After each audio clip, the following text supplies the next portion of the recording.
All right, so the next one here, Trump to ramp up pressure on Cuba. So this article is from Kyle Anzalone at the Libertarian Institute. So President Donald Trump ordered his administration to ramp up efforts to bring down the government in Cuba.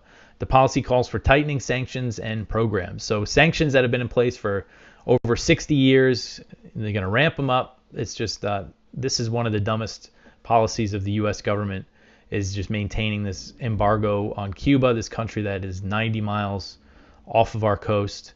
It's a totally failed policy. Essentially, this is done because they want votes from the Cuban Americans in Miami, who for some reason support this economic warfare against their the country that their family came from.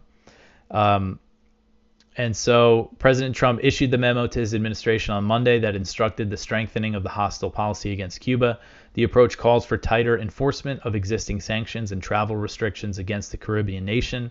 In addition, Washington will step up its considerable efforts to undermine the government by funding programs that ostensibly promote democracy. However, similar programs have been used by the U.S. around the globe to carry out regime change operations and things like that. And Biden didn't really, I think Biden might have very slightly eased a few Cuba-related things, but it was easy for Trump to reimpose them.